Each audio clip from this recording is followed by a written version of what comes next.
Karena memang sebenarnya yang saya dengar dari mereka-mereka ini ya, yang mualaf ini sebenarnya ya nggak tahu apa-apa juga gitu loh. Jadi ya mereka karena memang ada fasilitas di situ, makan minum mereka ditanggung, terus sekolah mereka ditanggung karena memang di sini termasuk daerah yang tertinggal lah begitu ya.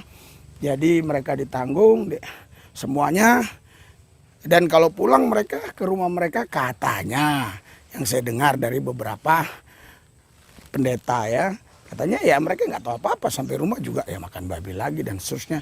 Nah itulah, jadi saya yakin betul kalau memang kita ulat ya, kita memang ulat, saya percaya mereka masih bisa kembali kepada Yesus. Kalau ada yang ditunggangi iblis, itu saya makhluk yang dipenuhi setan. Itu saya, karena hanya ajaran setan lah yang merusak, ajaran setan lah yang menghancurkan, ajaran setan lah yang membunuh.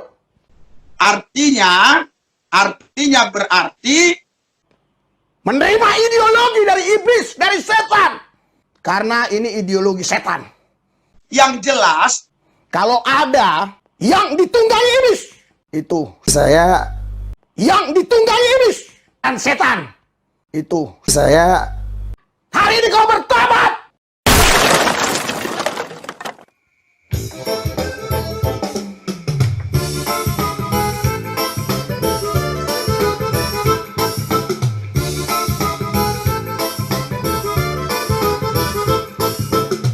Ada pendeta botol, otaknya brodol. Pendeta cebol yang bentuknya kayak cendol. Tiap dengar bacotnya, hatiku dongkol. Urusan fitnah Islam gak ada kontrol. Waktu ada berita pembakaran gereja, secepat kilat dia langsung meresponnya. Menuduh Islam adalah pelakunya. Ternyata yang bakar jemaat gereja. Risoles kubis, ular beludak berbisa. Patuk hisap lilit, asal lancar duitnya. Pergi ke sana sini, menjajakan agama. Manusia tengil gak ada malunya.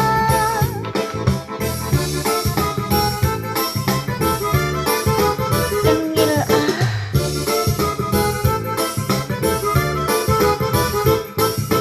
Aku pendeta tapi jago main drama.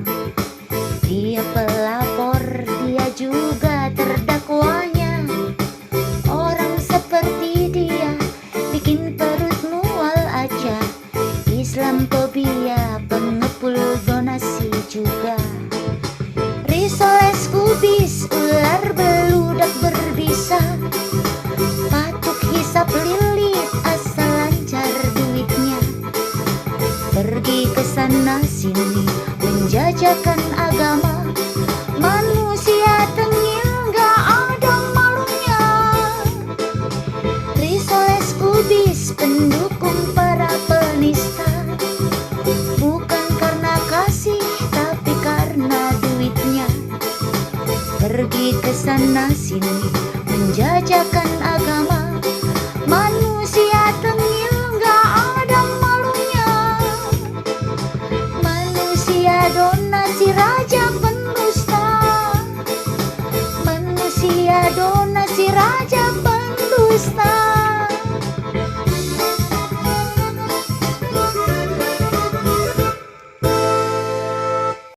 Hari ini kau bertobat. Allah Bapa, Allah Anak, Allah Roh Kudus, ini harus 3, tapi tidak boleh begini, harus begini, tapi tidak boleh begini. Nah, jadi harus begini, begini pun nggak boleh, begini, oke, tapi gini nggak boleh. Ini jadi esa, tunggal. Jadi dia 3 pribadi dalam kesatuan. Jadi namanya Trinitas ya. Dulu Tritunggal, terus ada lagi istilah Trinitas. Terus Anies Baswedan sekarang buat 3 in 1 lagi itu ya. Di Jalan Sudirman ya. Sama sebenarnya itu artinya semua. Ini apa, Pak? Itu pulpen, Pak. Oke, bolpen. Ingat bolpen ya. Bolpen ya. Bolpen ya, saya kasih contoh. Oke, bolpen. Kalau iki apa boy? Bolpen juga. Ya pulpen juga Pak, cuma beda warna aja. Bolpen. Hah? Beda bentuknya beda. Nah, kalau ini apa Pak? Ya sama Pak. Bolpen ya, bolpen ya. Nah, contoh kita kasih nama bolpen. Contoh alah ya, kita kasih contoh ya. Bolpen sama ya. Nah, kira-kira dia pribadi sama nggak? Pribadinya sama nggak? Ya itu sama Pak, satu. Ah, Ya sama satu. tapi pribadinya beda toh? Beda toh? Beda nakat. Tapi fungsinya, kan fungsinya sebentar loh. Fungsinya sama toh? Fungsinya, sama Pak. Untuk fungsinya. tulis juga Nah, Pak. untuk menulis. Nah, begitu pula juga. Alah, ini bolpen. Tapi dengar dulu nah, dengar. Ini firman. Contoh ini firman. Ini Roh Kudus. Ini Allah Bapa. Dia fungsinya bolpen. Allah punya firman, Roh Kudus. 3 pribadi beda, tapi Allah hakikatnya Allah. Ini Allah Bapa, ini Allah Anak, ini Allah Roh Kudus. Nah, ketiganya ini satu kesatuan. Tapi tidak boleh dipisah-pisahkan. Tapi tidak boleh juga jadi esa begini. Harus Allah Bapa, Allah Anak, Allah Roh Kudus. Tapi juga tidak boleh dijadikan satu begini. Nggak boleh, dia harus Allah Bapa, Allah Anak, Allah Roh Kudus. Nempel-nempel sudah. Belum makan sudah kenyang, belum kenyang sudah makan. Apa maksudmu bolak-balik makan ini? Assalamualaikum warahmatullahi wabarakatuh. Berjumpa lagi dengan saya Dr. Akal ya di channel kesayangan kita, Hidayah Mualaf Channel, channel yang mengedukasi dan menghibur. Ya, di kesempatan kali ini kita kembali akan mengikuti perjalanan dari Pendeta Risuli Lubis yang sekarang sedang berjuang ya, menurut dia sedang berjuang di Kepulauan Mentawai, di mana Pendeta Risuli Lubis ingin membawa para mualaf untuk kembali ke Yesus. Ya, jadi Pendeta Risuli Lubis sekarang sedang berada di Siberut Selatan ya, di Pulau Siberut. Lokasinya Siberut Selatan, desa Mailepet ya, Mailepet ya. Jadi di desa ini sudah ada Islamic Center dan sudah ada 1.000 orang yang mualaf ya. Terdata sudah ada 1.000 orang yang mualaf, 100-nya yang sudah join ke Islamic Center. Sisanya mungkin mereka nggak join ya, mereka jadi mualaf tapi mereka nggak ikut atau tidak belajar di Islamic Center gitu kan. Jadi di sini menurut Pendeta Risuli Lubis ini adalah tugas dia ya, tugas dia untuk mengajak orang-orang mualaf ini untuk kembali menjadi Kristen ya. Dan ya kita tahulah Pendeta Risuli Lubis ini bagaimana stylenya. Dan saya cukup acungi jempol ya keberanian Pendeta Risuli Lubis untuk door to door, karena kita tahu memang Pendeta Risuli Lubis ini salah satu pendeta yang luar biasa berani ya. Bahkan sampai orang bilang ini nggak tahu malu atau apa gitu ya. Karena kita bisa lihat bahwa dia tidak segan-segan juga gitu masuk ke rumah orang gitu kan, langsung main masuk saja gitu. Ya, langsung main masuk tanpa diizinkan oleh orang atau pemilik rumahnya gitu. Dulu dia sampai seperti itu ya. Jadi semangatnya memberitakan Injil ini luar biasa gitu. Walaupun bagi sebagian teman-teman, wah ini udah melanggar hukum lah, ya nggak sesuai lah dengan undang-undang atau lainnya. Tetapi Pendeta Risuli Lubis terus seperti ini. Saya nggak tahu apakah ini terpengaruh karena background-nya, ya karena kita tahu Pendeta Risuli Lubis ini kan background-nya seperti ini. Ya, saya bergaul dengan orang-orang yang nggak benar. Akhirnya saya rampok sepeda motor, saudara. Ya, kalau saya curi di Pekanbaru, saya jual di Medan. Curi di Medan, jual di Bolga. Ini antar provinsi. Antar provinsi bukan seperti provinsi Jakarta sama Banten, bukan. Ini jauh, saudara. Bisa 3 hari 3 malam, 2 hari 2 malam itu sepeda motor itu baru nyampe ke tempat tujuan. Kalau curi Pekanbaru, sampai ke Medan itu bisa 2 hari 2 malam, 3 hari 3 malam. Ya, yang beli tentara. Karena waktu itu tentara itu, saudara, punya kuasa yang luar biasa. Jadi polisi-polisi nggak berani ya, tanda tangan surat-surat. Jadi sepintar-pintar tupai melompat sekali-kali ketangkap, saya dihukum saudara waktu itu setahun 10 bulan di penjara Labuan Ruku Asahan. Bebas, saya diusir orang tua saya. Orang tua saya bilang, daripada polisi nanti cari-cari kamu pergi saja dari tempat ini. Saudara, saya ke Jakarta. Di Jakarta cari kerjaan sana sini nggak dapat. Akhirnya tahun 1988 Citraland belum ada, Taman Anggrek belum ada, Terminal Grogol belum begitu, belum ada jembatan layang. Dekat situ ada pakter, ya jual minuman keras. Ya kalau kita kan tadi minum yang cair wajar, tapi mereka orang-orang yang luar biasa, bukan orang biasa, karena yang keras kan bisa diminum.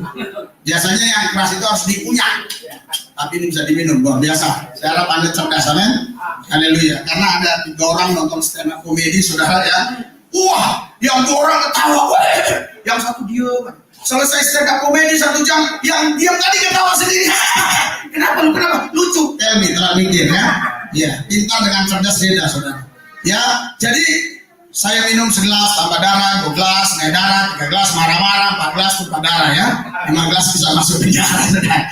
Ya, saya bilang sama seseorang ya, saya bilang saya udah lama di sini 3 minggu, udah gak dapat kerjaan, makan sulit. Kamu mau cari duit atau cari kerja? Saya bilang saya mau cari duit. Ya, saya diajari bagaimana nodong. Ya di mobil-mobil pribadi baik pun di bajai. Saya pikir untuk hal seperti ini hal wajar karena di sana juga saya sudah punya nyali ya, sudah punya keberanian yang seperti itu. Jadi saudara, singkat ceritanya rampok sana sini ini masih kelas jalanan ya. Ketangkap, masuk penjara, ketangkap, masuk penjara. Akhirnya semakin banyak masuk penjara, semakin jahat.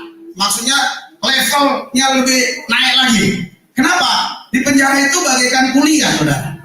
Jadi kita tanya, kau perkara apa? 363 kau, 362, 365 kau, 378 kau ini bagaimana? Kenapa bisa ketangkap? Oh, kita bahas lagi. Bagaimana kalau nanti keluar, kita jangan sampai ketangkap. Begitu.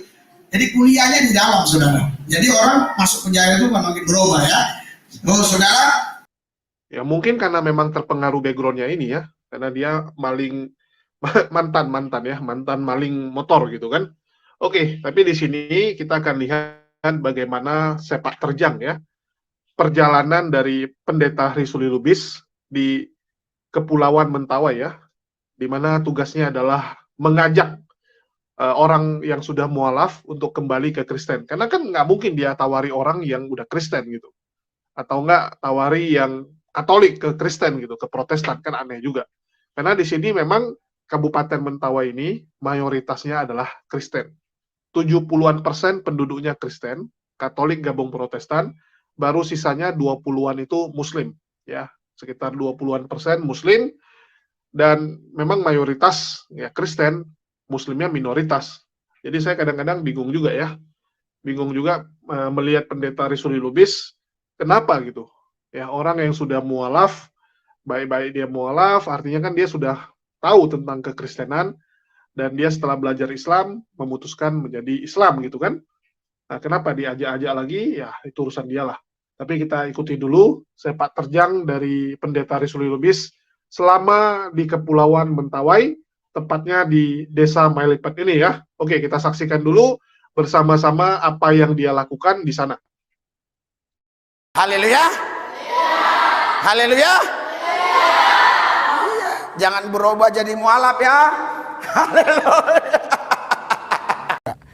Tapi harusnya ke Siberut Utara. Kami di sini sudah beberapa hari. Kami tidak akan bisa berangkat ke sana kalau tidak ada yang namanya kapal besar ya. Sehingga kami masih ada di sini sementara waktu.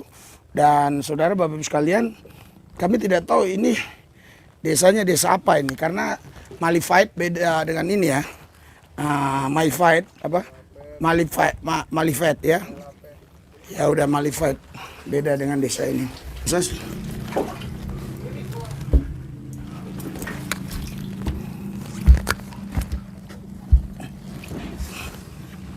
Ya kita langsung ke desanya ya, jalan sebentar ya.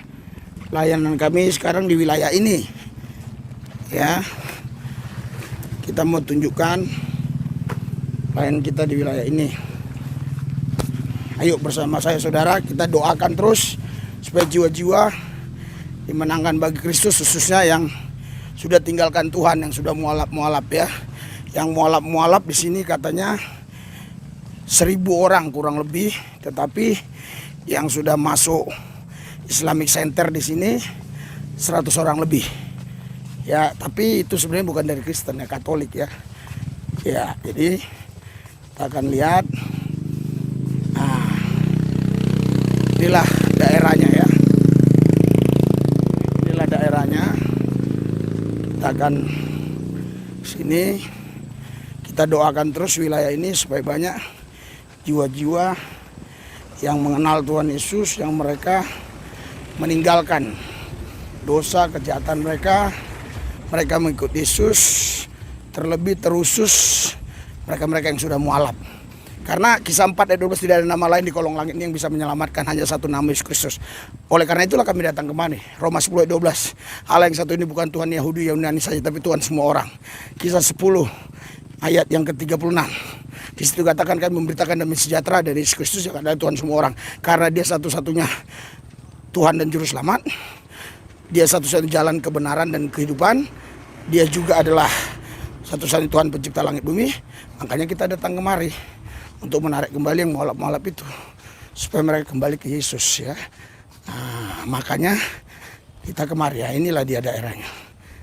Nah, kebetulan di situ sebenarnya ada ibu-ibu lagi berkumpul ya.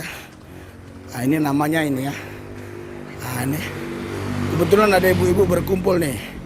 Pemerintahan Kabupaten Kepulauan Mentawai, Posyandu, Dusun Batu Toja, Desa Malifait.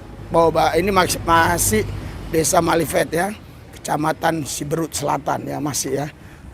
Oke. Ini apa ini? Ini kantor kepala desa sepertinya. Di kantor kepala desa, Badan Pemusyawaratan Desa BPD. Oh, kantor BPD ya Pak. Ya, oh iya. Oh, desa di sana Pak. Ya, makasih Pak. Ya, Kecamatan Siberut Selatan. Ini kantor itu apa namanya tadi? BPD. BPD ya. Oke ya. Kita ke sana, saudara. Karena parkiran kita di sana tadi. Sepeda motor di sini nggak ada mobil ya. Paling ada pun mobil yang memang dibawa dari Padang naik kapal, itu biasanya truk sama pickup untuk ngangkat barang aja dari pelabuhan ke rumah masyarakat atau tempat pedagang ya. Nah, seperti kayak gitulah mobilnya tuh. Tapi jarang, hanya beberapa unit aja mungkin ada mobil sini. Nah, makanya kita harus kemari. Saya juga mengajak saudara-saudari semua untuk bersama-sama kemari kalau bisa. Kalau nggak bisa ya dukung pelayanan kami, karena memang ini cukup jauh ya dari Jakarta. Itu kita ke Padang, dari Padang itu naik kapal kemari bisa 5 jam kalau naik kapal cepat. Tapi kalau naik kapal yang lambat itu bisa 1 malam ya. Nah, ini motornya juga di sini rata-rata begini, bisa sampai 1 malam. Iya, bisa sampai 1 malaman baru nyampe. Jadi kita naik kapal cepat aja udah 5 jam ya. Nah, oleh karena itu, saudara Bapak Ibu sekalian, ya kita kembali ke tempat kita tadi, waktu kita ada di pantai ya atau di laut. Nah, oleh karena itu, Bapak Ibu saudara-saudara yang dikasihi Yesus, doakan kami ya, karena di sini sudah dibangun Islamic Center. Inilah buktinya. Islamic Centernya ini. Nah ya, baca ya, saya baca ya. Islamic Center ya. Jalan Raya Malifait, Kecamatan Siberut Selatan, Kabupaten Mentawai ya. Lihat tuh, Menteri Agama ya, seterusnya dan seterusnya ya. Udah jelas ya, itu ada apanya besar tuh. Saya nggak usah pala masuk lah ya. Ya, sudah dibangun Islamic Center, makanya kita harus berjuang bersama-sama, khususnya yang belum tinggalkan Yesus, yang belum mualaf ya kita pertahankan. Tapi doakan kami, satupun mereka kembali ke Yesus yang sudah sempat mualaf itu sudah luar biasa. Karena memang sebenarnya yang saya dengar dari mereka-mereka ini ya, yang mualaf ini sebenarnya ya nggak tahu apa-apa juga gitu loh. Jadi ya mereka karena memang ada fasilitas di situ, makan minum mereka ditanggung, terus sekolah mereka ditanggung karena memang di sini termasuk daerah yang tertinggal lah begitu ya. Jadi mereka ditanggung semuanya, dan kalau pulang mereka ke rumah mereka katanya yang saya dengar dari beberapa pendeta ya, katanya ya mereka nggak tahu apa-apa sampai rumah juga ya makan babi lagi dan seterusnya. Nah itulah, jadi saya yakin betul kalau memang kita ulat ya, kita memang ulat, saya percaya mereka masih bisa kembali kepada Yesus. Walaupun saya tahu Roh Kudus yang akan membawa mereka kembali kepada Tuhan. Tetapi jangan salah, Roma 10 ayat 9 seterusnya dan seterusnya, di situ dikatakan bagaimana mungkin mereka bisa percaya kalau tidak ada yang memberitakannya, karena mereka nggak mungkin bisa percaya kalau tidak ada yang mendengar ya. Dan bagaimana mereka bisa memberitakan kalau tidak diutus. Jadi kami yakin kami sudah dipanggil diutus untuk memberitakan kabar baik itu kepada mereka. Kabar baik artinya keselamatan yang Yesus berikan kepada setiap manusia yang mau percaya kepadanya. Saudara? Iya, kita komentari mulai dari yang terakhir aja ya. Jadi dia bilang nggak mungkin orang percaya Yesus kalau tidak mendengarkan gitu. Sehingga menurut dia ini adalah panggilan untuknya, ya, panggilan untuk pendeta Rizuli Lubis untuk memberitakan Injil di sana. Supaya orang percaya dengan Yesus. Karena mereka harus mendengarkan dulu gitu kan. Cuman saya agak bingung gitu. Orang-orang yang mualaf ini kan sudah mengenal Yesus. Gimana ceritanya orang-orang yang mualaf ini, yang notaben dari Katolik ya, menurut pendeta Rizuli Lubis itu dari Katolik, tidak mengenal Yesus. Kecuali dia dari agama lain. Kecuali dia dari agama leluhur gitu kan. Ya bisa jadi. Tapi ini kan perjalanan hidupnya, mereka ini dari Kristen kawan-kawan. Tentu saja mereka sudah mengenal yang namanya Yesus. Kalau dia dari Hindu, dari Buddha, dari Konghucu, dari agama leluhur, ya mungkin bisa jadi dia waktu ke Islam dia belum kenal namanya Kristen. Tapi kalau dia ini mualaf, karena agama sebelumnya adalah Kristen, tentu saja dia sangat mengenal yang namanya Kristen dan Islam. Bahkan bisa jadi agama lain yang dia nggak kenal. Ya, dia nggak kenal Hindu, nggak kenal Buddha ya, nggak tahu ajarannya seperti apa, cuman tahu agamanya ada gitu kan. Ya harusnya pendeta Rizuli Lubis malah memberitakan agama lain gitu, biarkan orang yang memilih. Ya, kalau saya sih dari dulu malah senang ya, ada orang yang belajar semua agama, nggak apa-apa gitu. Ya, biarkan itu jadi pengalaman hidupnya. Ya, dia belajar semua agama, nanti dari semua agama itu baru dia pilih. Daripada orang gini ya, dia misalnya tahu agama A, ya, tiba-tiba dia mengenal agama B, dia merasa oh agama B lebih bagus dari agama lamanya, pindah dia.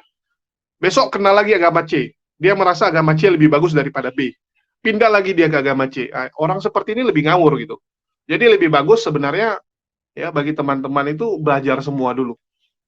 Udah tahu semua agama, udah ngerti gitu kan konsep-konsep dasarnya, ya udah baru pilih. Nggak harus ngerti secara total, tapi yang penting ngerti dulu Tuhannya siapa, konsep keselamatannya seperti apa, kan gitu. Kita ini hidup apa sih? Ya, dari agama itu kan yang kita cari adalah keselamatannya. Kehidupan setelah kematian ini, kan gitu. Karena kan yang abadi nanti setelah kematian. Jadi yang paling penting kita mengenal Tuhan kita dulu. Ya, yang paling penting yang pertama kan kita kenal dulu Tuhan kita siapa nih. Kalau di Islam clear Allah Subhanahu wa taala. Di agama lain cobalah dikenalkan dulu gitu kan. Nah, misalnya contoh Kristen, Tuhannya siapa gitu. Ya. Apakah Yesus? Apakah hanya Allah Bapa atau Trinitas tiga-tiganya atau yang mana gitu kan? Kenal dulu gitu. Anda harus tahu dulu. Setelah Anda tahu, ya Anda pelajari lagi. Konsep keselamatannya seperti apa? Cara supaya masuk surga seperti apa? Di Islam gini, di Kristen gini, di Hindu gini. Nah, baru nanti Anda pilih kira-kira agama mana yang menurut Anda paling benar, ya, menurut Anda gitu ya. Kalau di Islam, kalau umat Muslim ya tentu saja percaya Islam lah yang paling benar gitu. Ya, itu satu hal yang wajib teman-teman lakukan. Nah, jadi kalau pendeta Rizuli Lubis bilang mereka ini nggak mengenal Yesus, ya, ini konyol gitu. Karena kan pendeta Rizuli Lubis sendiri yang ngomong mereka ini mualaf dari Katolik gitu. Ya, dan dari mana surveinya gitu mengatakan ini dari Katolik yang pindah ke Islam. Bisa jadi dari Protestan juga banyak. Kan nggak mungkin semua dari Katolik gitu. Ya, masa 1000 mualaf, 1000-nya dari Katolik semua, nggak ada yang Protestan. Nah, ini kan kurang baik ya, melemparkan batu ke tempat kawan sebelah gitu. Ya, seakan-akan bahwa di sebelah ini pemuritannya kurang bagus, sehingga dombanya lepas kan gitu. Ya, kan jadi framing atau jadi membuat opini seakan-akan kalau di Katolik itu mereka kurang bagus mendidik, dia punya jemaat sehingga jemaatnya bisa lompat, ya, bisa keluar gitu. Nah, ini kan kurang baik. Akui saja gitu. Memang kalau lebih banyak dari Katolik ya katakan saja gitu. Ya, kalau lebih dari Katolik lebih banyak, kalau dari Protestan sedikit, ya nggak masalah. Tapi kalau semua dari Katolik nggak masuk di akal. Ya, saya katakan kalau semua dari Katolik nggak masuk di akal. Oke, terus kita lanjut. Tadi teman-teman juga dengar ya, ada tuduhan ini, ada tuduhan ya, bisa dibilang tuduhan lah, karena kan kita belum tahu kebenarannya ya.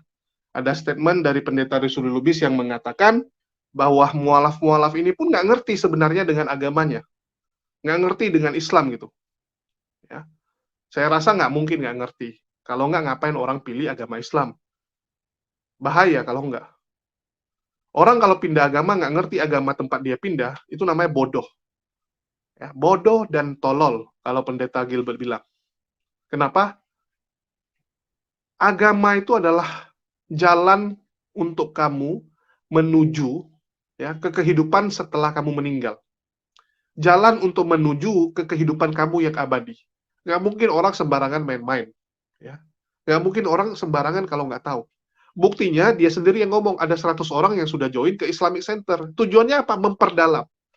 Orang yang mualaf mungkin dia cuma tahu, ya ini, konsep Tuhannya siapa, ya keselamatannya seperti apa. Tapi supaya lebih ngerti lagi, ya mereka join ke Islamic Center, supaya belajar lebih dalam. Ya. Malah menghimbau kalau bisa yang 1000 itu semua udah join. Walaupun yang sekarang baru join 100-an ya. Ya mungkin karena kesibukan. Kan nggak semua orang sempat gitu, merasa ya saya punya pekerjaan, ya saya punya aktivitas yang membuat dia nggak bisa ke Islamic Center, karena mungkin jarak juga gitu kan, namanya juga di pulau itu kan jaraknya jauh-jauh, dan nggak semua orang punya kendaraan gitu. Lanjut, jadi dia bilang bahwa mereka ini nggak ngerti apa-apa yang pertama tadi, ya tuduhannya yang Muslim ini nggak ngerti apa-apa. Terus yang kedua, ya dia bilang mereka mualaf karena ada ya, mereka ini jadi mualaf karena ada fasilitas, dikasih makan, dikasih minum, dikasih sekolah, ya ditanggung, sekolahnya ditanggung. Ya ini sebuah tuduhan gitu. Kalau bisa kan bukti atau enggak minimal testimoni lah. Anda wawancara, nanya gitu kan, apakah benar? Nah, kalau seperti ini kan kita dengarnya dari Pendeta Rusuli Lubis, ya. Kita hanya dengar dari Anda gitu. Apa benar? Ya seperti ini gitu. Bisa jadi ya, di sini saya membantu Rusuli Lubis lah. Bisa jadi setelah dia mualaf, ada yang tergerak hatinya untuk membantu mereka, kasih makan, kasih minum, ya kasih sembako lah gitu, kasih bantuan. Tapi itu bukan sesuatu yang akan ditanggung sampai dia meninggal gitu. Ya, kita sering melihat memang mualaf, terus hidupnya susah. Ya kita bantunya juga bukan seumur hidup. Gitu. Terus yang kedua itu kan bukan kita iming mualaf dulu, baru mungkin dikasih. Mualaf, orangnya susah, dibantuin. Saya sering melihat juga gitu kan. Kita yang mualaf terus dari keluarganya disepak keluar, sehingga mereka susah. Dia udah dibantuin, dicari kos, diberikan kerjaan, dibantuin supaya dia bisa hidup. Itu banyak.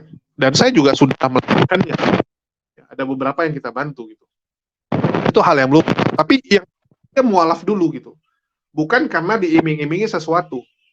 Ya, kalau kita mau fair-fairan, bagaimana? Banyak juga. Murtadin yang kalian bantu. Ya. Murtadin yang kalian bilang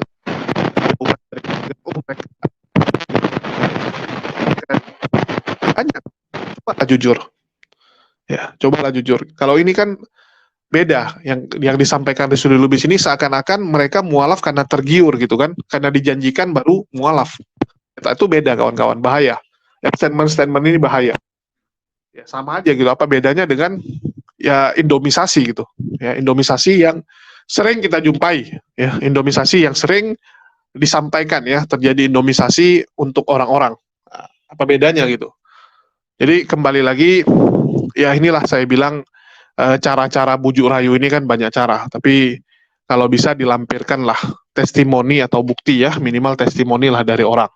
Terus ada satu lagi statement dia yang paling luar biasa, menurut saya ini luar biasa sekali statementnya, di mana ada perkataan dari pendeta Risuli Lubis, ya, ini dia dengar dari pendeta, dia bilang. Nah, kalau yang statement ini mungkin dia rasa agak sensitif, jadi dia bilang, ini katanya ya, katanya, tak benar atau enggak tahu, ya, kata dari pendeta.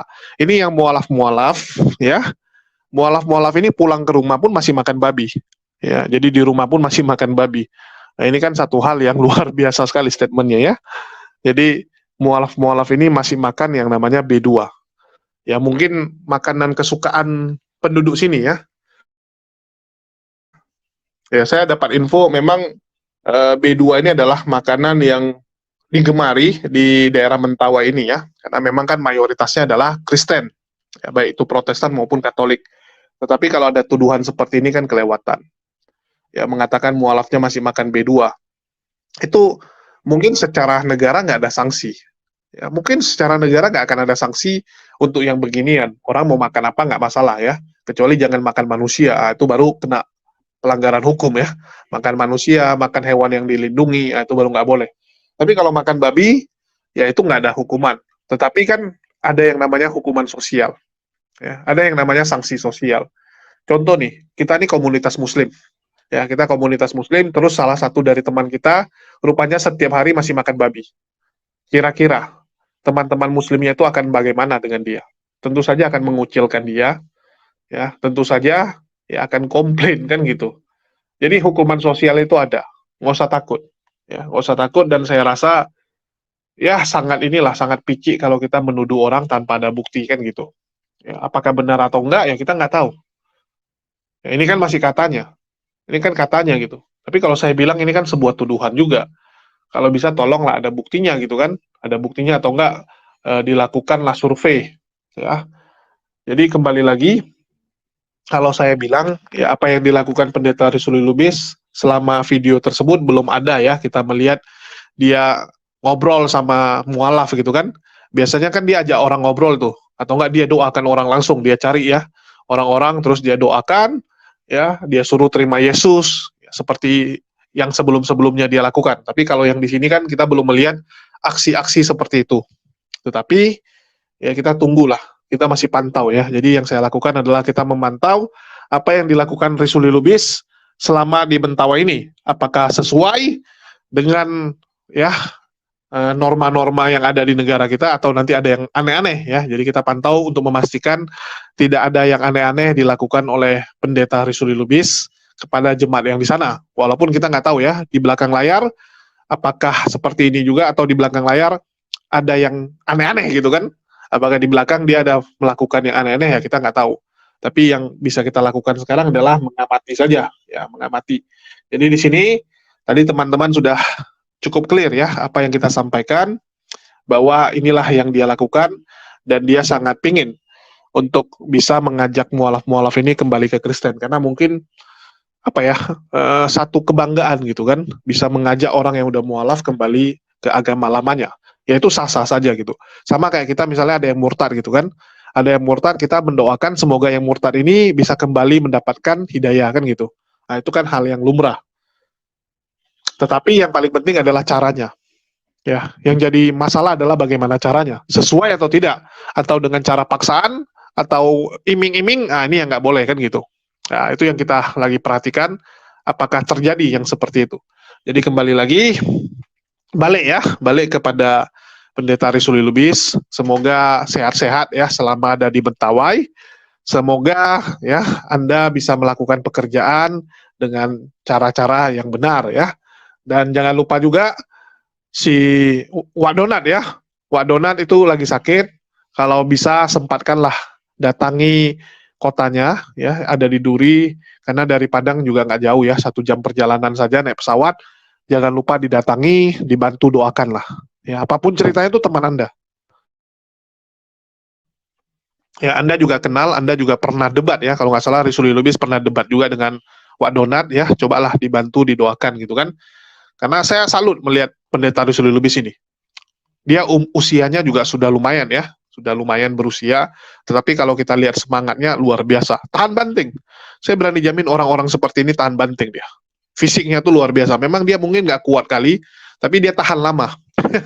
Jadi dia ini istilahnya luar biasa. Ya, bisa dibawa kemana-mana ini orang. Ya, salut. Walaupun kecil-kecil cabai rawit ya. Walaupun teman-teman bilang, wah ini pendeta cebol gitu kan. Ya ukuran badannya cebol, tapi tenaganya tahan lama ini, luar biasa. Ya, dia bisa kemana-mana, bahkan untuk waktu yang cukup lama. Ya, oke, mungkin itu saja. Dan dia belum mengeluh sakit. Ya, harus teman-teman ingat gitu ya. Kalau mobil rusak dia udah ngeluh. Mobil saya rusak, tolong dibantu gitu kan. Saya tersesat, tolong dibantu. Nah, tapi kalau sakit belum. Ya, nggak mungkin kalau dia sakit dia nggak eksploitasi. Orang seperti ini pasti gitu. Kalau dia sakit dia pasti bilang, wah saya lagi di misi penginjilan ya. Di kepulauan ini saya sakit, tolong doanya teman-teman, tolong bantuannya gitu kan. Nah, tapi ini kan nggak ada, artinya memang dia nggak sakit. Ya, saya berani jamin artinya dia belum sakit, belum ada terkena sakit-sakit yang aneh-aneh, ya, yang istilahnya membutuhkan bantuan. Artinya hebat, tahan lama ini orang, ya, kuat fisiknya.